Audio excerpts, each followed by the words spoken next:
అమృతాన్ని కల్తీ చేయడం అనేది అది స్వామివారికి మనకు జీవితాన్ని ఇచ్చే స్వామివారికి ఇటువంటి అపచారం జరగడం అనేది చాలా విచారకరమైన విషయం. ఇవన్నీ చూసే పాపం కూడా మనం చేశామా అనిపిస్తుంది ఒక్కొక్కసారి. దీన్ని ఎన్నోసార్లు అప్పటి ఈఓ గారికి, చైర్మన్ గారికి దృష్టికి తీసుకెళ్ళి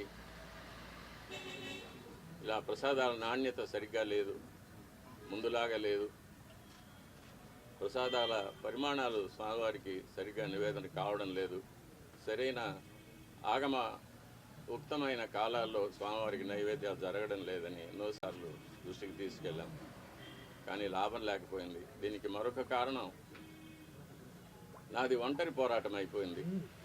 నాకు ఈ విషయాల్లో సహకరించేదానికి నా తోటి అర్చకులు ఎవరూ కూడా వారి వారి వ్యక్తిగత కారణాల వల్ల ముందుకు రాలేదు. ప్రధాన పరిచారకులైన వాళ్ళు రాలేదు.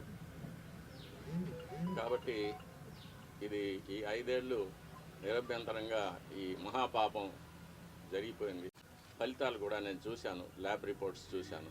ఇందులో కూడా వెజిటబుల్ ఫ్యాటు, అనిమల్ ఫ్యాటు, జంతువుల యొక్క కొవ్వు పదార్థం, స్థావరాల యొక్క జంగమాల యొక్క కొవ్వు పదార్థాలు కలిసినట్టుగా ల్యాబ్ రిపోర్ట్ను చూశాను. పరిశుద్ధమైన ఆవు పాలతో తయారు చేసిన నెయ్యిలో అది స్థావరమైనా కానీ జంగమైనా కానీ కొవ్వు పదార్థాలు కలవడానికి వీలు లేదు. అది ఇంప్యూరిటీస్ కింద లెక్క వస్తుంది. అభ్యంతరాలు ఎవరు పట్టించుకోలేదు స్వామి. ఎన్నోసార్లు ఇది దృష్టికి తీసుకువచ్చాను, ఈఓ గారి దృష్టికి, చైర్మన్ గారి దృష్టికి,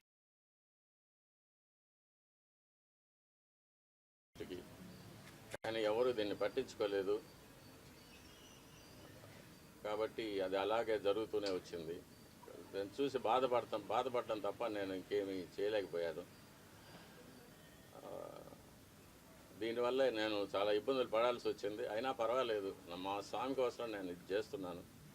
మా స్వామి తృప్తిగా నైవేద్యాలు స్వీకరించి ప్రసన్నుడుగా ఉండి భక్తులను అనుగ్రహిస్తే అంతే చాలు. నా ఇబ్బందులు అది నాకు దాని గురించి నాకు ఎటువంటి కష్టం లేదు.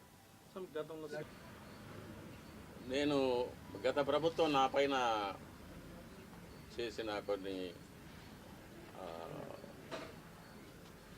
కోర్టు కేసుల వల్ల నేను ఆలయానికి దూరంగా ఉండవలసి వచ్చింది. అంటే ప్రధాన అర్చక పదవికి దూరంగా ఉండవలసి వచ్చింది. నేను ప్రధాన అర్చకుడిగా చేయవలసిన నా కార్యక్రమాలు నేను చేయకుండా నన్ను నిలిపివేశారు. కాబట్టి